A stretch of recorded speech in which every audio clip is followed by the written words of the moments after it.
Hi there, welcome to my YouTube channel. If you are accessing my video for the first time, don't forget to subscribe the channel, hit the bell icon so that you get notified whenever new video will be updated. So in today's video, we will cover first part of the chapter, the portrait of a lady from class 11 CBSE. So let's talk about the author now. The Portrait of a Lady, written by Kushwant Singh. He was an Indian author, lawyer, journalist, and politician.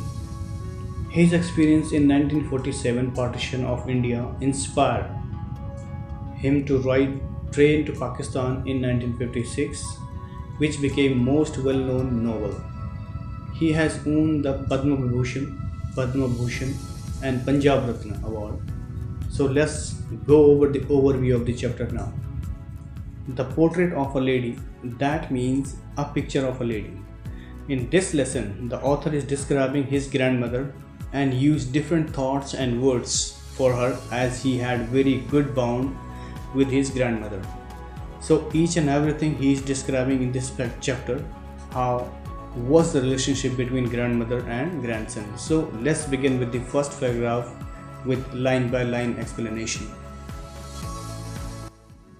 My grandmother, like everybody's grandmother, was an old woman.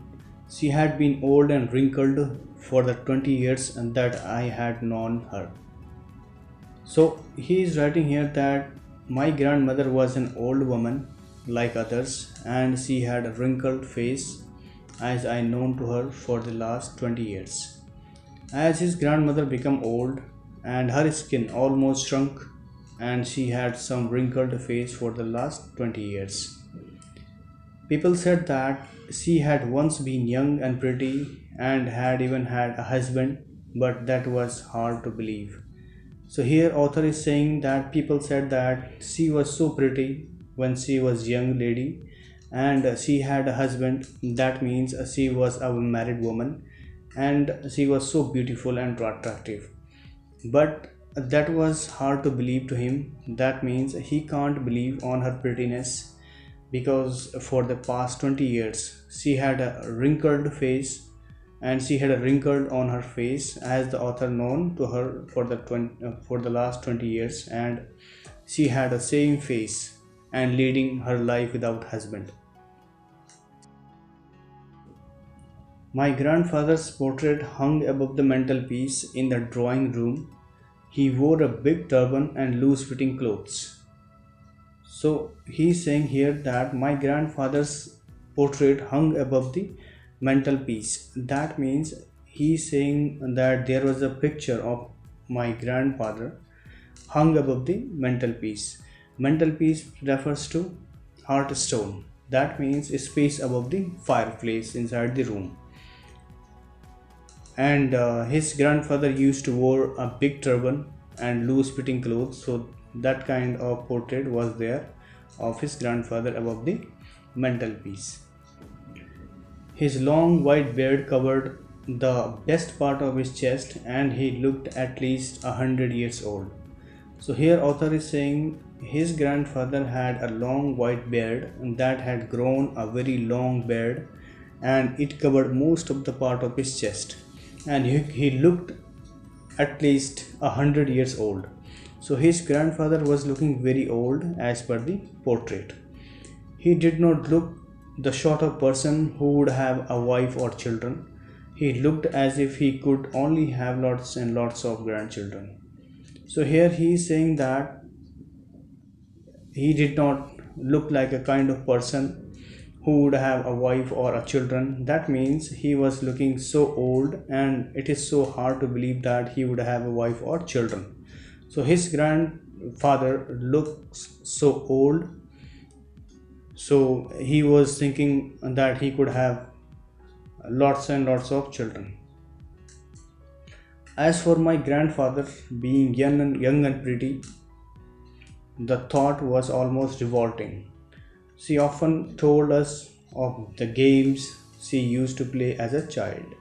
So now he is saying that it is very hard to believe that my grandmother was young and pretty. So She used to tell them about the game which she used to play when she was as a child. That seemed quite absurd and undignified on her part, and we treated it like the fable of the prophets she used to tell us. So he is saying that whatever she told us that seemed quite absurd and undignified. That means a fake story or appearing foolish, and it seems the story of prophets, that means story of God or fortune teller stories. She had always been short and fat and slightly bent. Her face was crisscross of wrinkles running from everywhere to everywhere. So she had always been short and fat and slightly bent. Now here author describing a physical appearance of the grandmother, that she was short and fat and slightly bent, and her face was crisscross of wrinkles, that means containing a numbers of straight lines on her face, and the path which intersect each other. No were certain she had always been as we had known her. So by seeing her physical appearance, it was very hard to believe that once she was young and pretty. And why the author is saying like this? Because he had been known to her for a long time, and her face was crisscross of wrinkles. That means she had a lot of wrinkles on her face. Old, so terribly old that she could not have grown older, and had stayed at the same age for 20 years. So here he is saying that she was too old and she could not have grown more older, and she was the same looking for the past 20 years. So she was looking very old. She could never have been pretty, but she was always beautiful. She hobbled about the house in spotless white with one hand resting on her waist to balance her stoop, and the other telling the bits of her rosary. So here Kushwant Singh is saying that she could never been pretty, but she was always beautiful. That means she was down to earth, and she had a nice behavior in her life for others, and she had pain on her wrist. That's why she hobbled about the house. That means she was not able to walk properly just because of the pain, and she used to wear spotless white clothes, and she used to kept her one hand on her waist because of making balance to walk, and another hand she had the rosary and telling beads. So what is the telling beads here? That means she keeps chanting the gods in her prayer.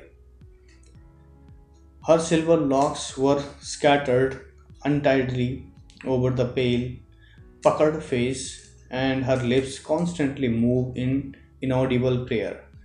So here author is saying that her silver locks were scattered. That means her silver hair were spread out in different direction over her lighted colored and wrinkled face, and her lips moved in a inaudible prayer. That means the nobody could hear, or nobody can't hear what she is praying inside her mouth, but her lips all the time moving while doing prayers. Yes, she was beautiful.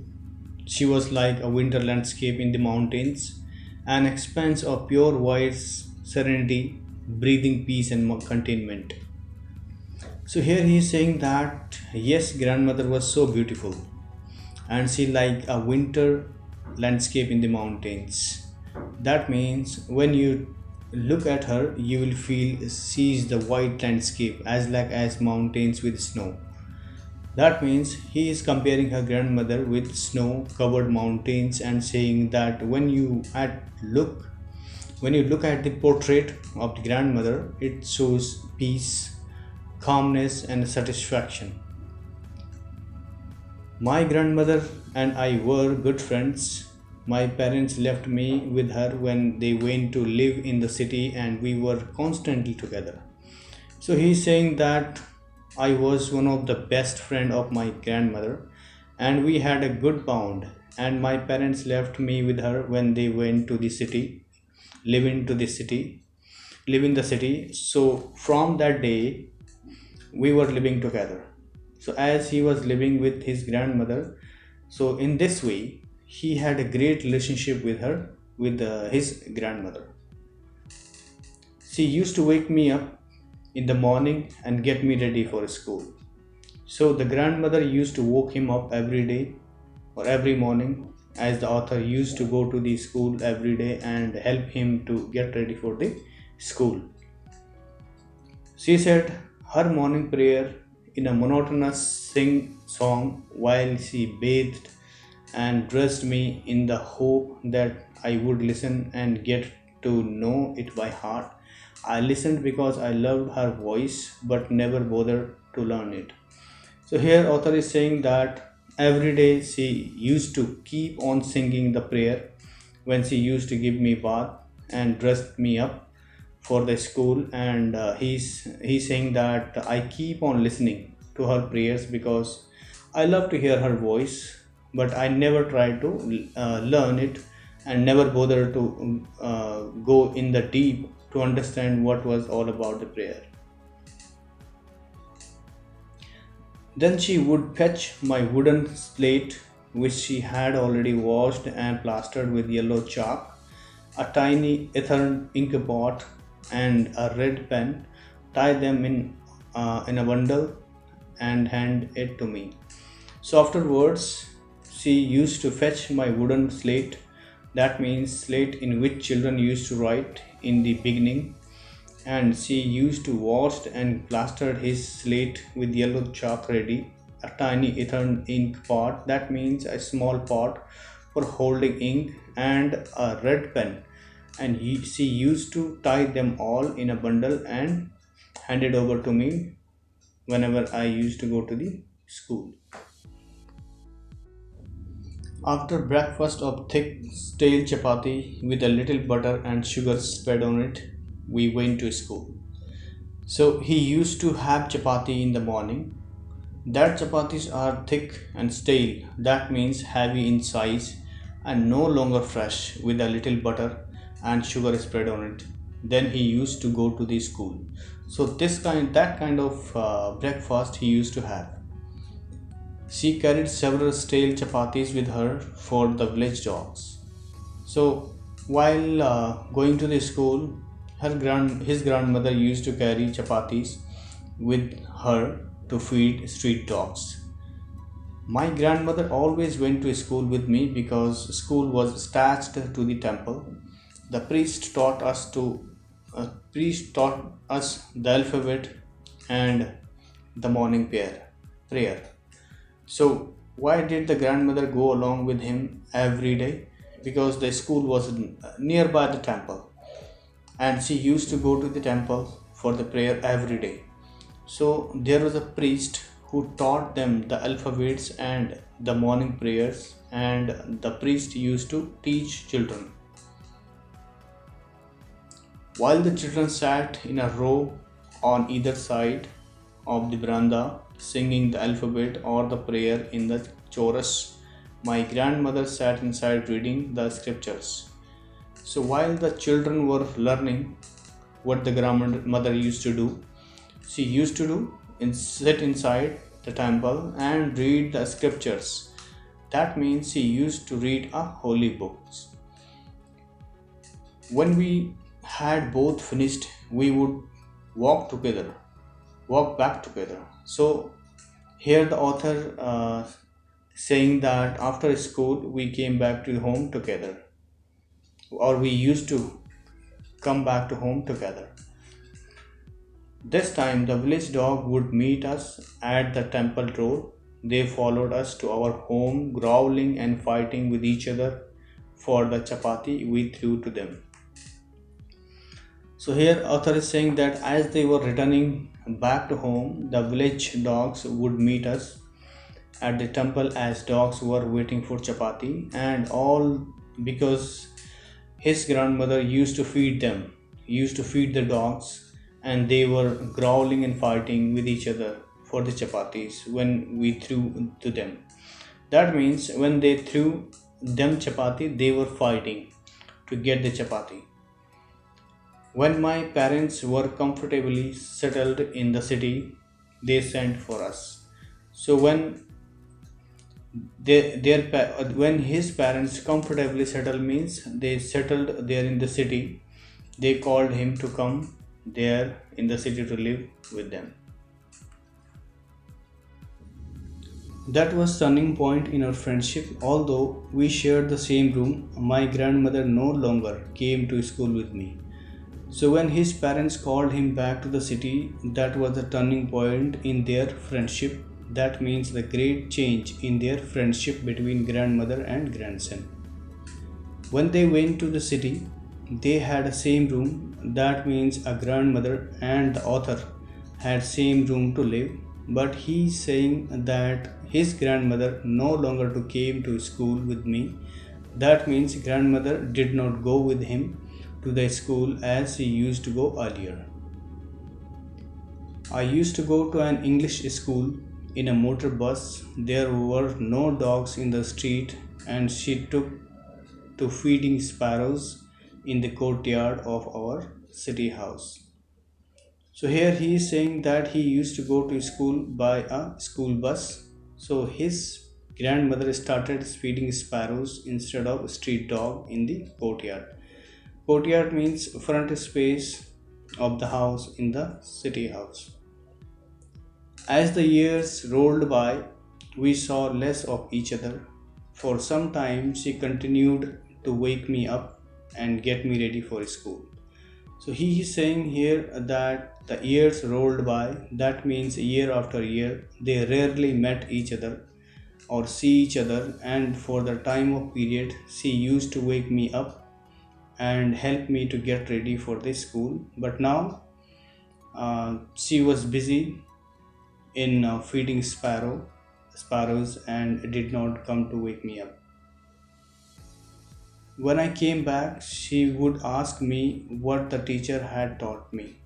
So when I used to come back from the school, she used to ask me what the teacher had taught me. She always used to ask me, author is saying like this.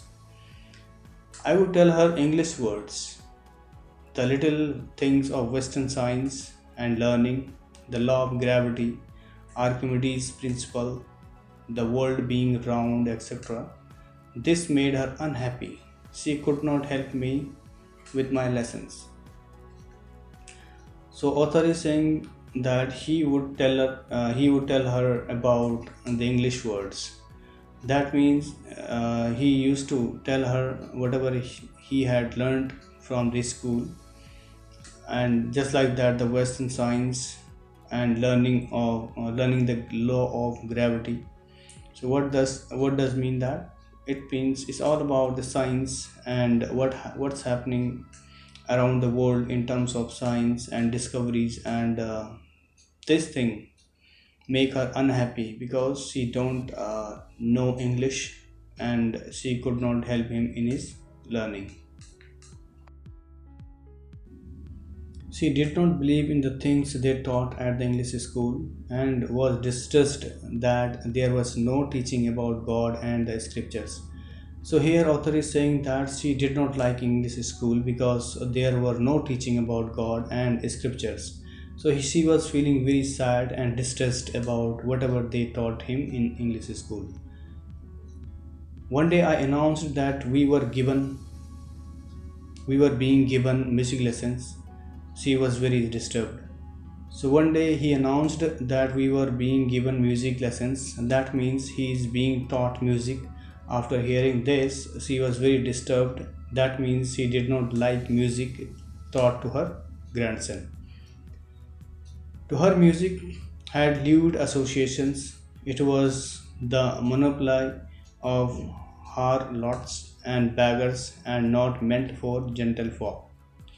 So, in her perception about the music, that music is lewd, and that means vulgar, and the people wasting their time to learn music, and only vulgar people engaging themselves into learning of music. And she thought music is just for beggar and prostitutes, and not for the wise men and decent people. So that's why she did not like the music taught in the school. She said nothing, but her silence meant disapproval. She rarely talked to me after that. So here the author is saying that she never say anything about it and she kept herself quiet about it. That means she was not very happy to see him to attend music classes and all. And after that she rarely talked to me. That means she started avoiding conversation with him, and their friendship came closer to end. When I went to university, I was given a room of my own. The common link of friendship was snapped. So when Kushwant Singh took an admission in the university, he had a separate room and he spent his all time there in the university. That means the friendship between grandma and grandson broke up, and they become separated from each other. So I hope you liked today's video. Let's look at the detailed explanation of the final part of the lesson in my next video. For more productive videos, please subscribe my channel and hit the bell icon so that you get notified. Like, share and subscribe. Thank you so much for watching. Stay safe, stay healthy.